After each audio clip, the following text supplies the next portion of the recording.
Muita alegria sinto de mais uma vez estarmos aqui presentes com os amigos para discorrermos sobre o Evangelho.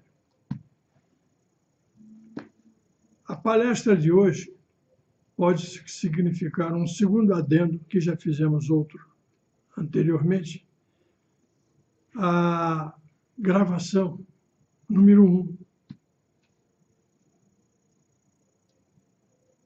É com relação ao batismo, é uma sequência.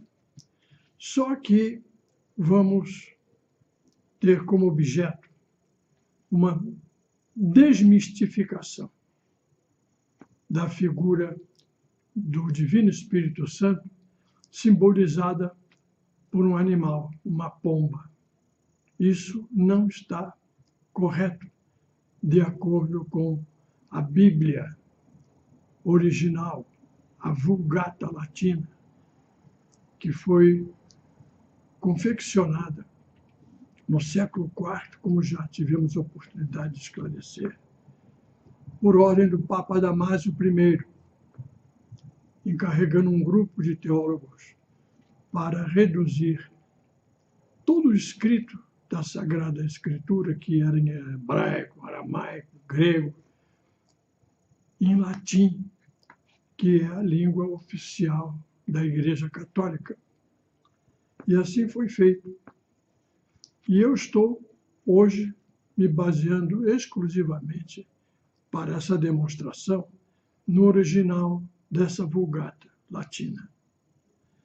Trata-se de eliminarmos essa parecença que as religiões fazem da figura do Divino Espírito Santo como se fora uma pomba. Não é. Não é. É uma tradução errônea. Que as Bíblias dizem que o Divino Espírito Santo veio como pomba, com a figura dessa ave. Não é o correto. É a imitação do voo da pomba. Eu vou esclarecer. Com base na Vulgata Latina que eu tenho. E aconteceu a encarnação do Espírito Santo no corpo do seu Filho Jesus, como se lê do Evangelho de João, capítulo 1, versículo 32. E João deu testemunho dizendo: vi o Espírito que descia do céu como pomba e repousou sobre ele. Isso está na tradução. Veio como pomba. E continuou João: eu não o conhecia, mas o que me mandou batizar em água me disse: aquele sobre que tu vires descer o Espírito e repousar sobre ele, esse é o que batiza no Espírito Santo. Aqui um reparo, a expressão como pomba. Em algumas edições bíblicas, até como pomba está mais expresso em forma de pomba, como figura de pomba, mas não é a verdade. Por quê? Em latim, na Vulgata, nesse mesmo dispositivo aqui, de João capítulo 1, versículo 32, está escrito em latim, vou ler.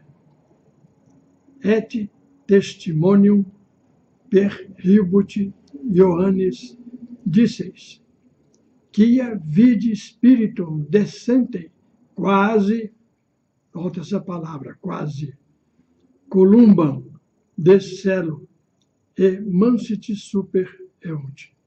Quase columba,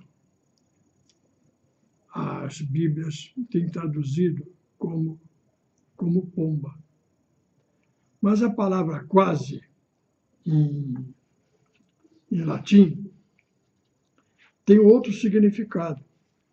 Na Vulgata Latina está escrita: et testimonium per Ioannis dissis, quia vidi spiritum descentem quasi columbam, de cielo et mansit super eum. Essa palavra quase, a tradução dela, como se verifica do dicionário de latim e português de Antônio Gomes Ferreira, Porto Editora, Portugal. Essa palavra quase, a tradução correta dela é como se fosse, ou como do mesmo modo que, como parece ser, a semelhança de, quase columba, a parecência de uma pomba, e não como sendo a própria pomba. Nesse sentido, também, está escrito em latim, et vidit spiritum Dei descendentem sicut columbam. Isso já em Mateus, capítulo 3. E eis uma voz do céu que dizia, este é meu filho amado, no qual tenho posto toda a minha complacência. E antes está escrito, e depois que Jesus foi batizado, saiu logo para fora da água, e eis que se lhe abriram os céus, e viu ao Espírito de Deus que descia como pomba e vinha sobre ele. Esse como pomba, em latim, na Vulgata, não está escrito como pomba.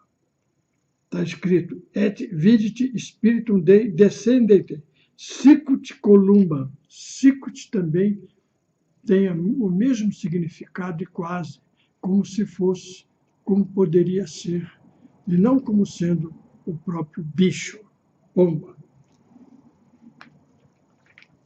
E também em Marcos, capítulo 1, versículo 10, em latim, está escrito, et stantem descendens de aqua, vidit celos apertos, et spiritum tanquam columbam. Note a palavra, tanquam. Tem o mesmo significado de sicut e também mesmo significado de quase, tanquam. Vamos verificar no dicionário latino-português de Francisco Torrinha, Porto, 1937, está escrito, tanquam, advérbio, como se fosse, comparativamente, e não como sendo o próprio bicho. Agora é o seguinte, o texto evangélico, quando relata a imitação do voo, é porque a pomba é o único animal a descer, ave, a descer verticalmente. Todos aterrissam, a pomba é a única que vem verticalmente. E foi assim que o Espírito Santo, verticalmente, veio sobre o Filho e entrou nele e permaneceu durante todos os 3 anos e meio do Messiado. Então, ficam esclarecidas essas divergências que existem nas traduções das Bíblias que circulam pelo mundo afora, errôneas. É necessário que nós desmistifiquemos o Divino Espírito Santo simbolizado por um bicho, por uma ave. É um absurdo. O Espírito Santo não iria nunca se transformar num animal para entrar no corpo do Filho. São essas observações que me ocorrem, mas são verdadeiras. Confirmem. E assim eu encerro hoje essa palestra. Que Deus ajude vocês. Um grande abraço.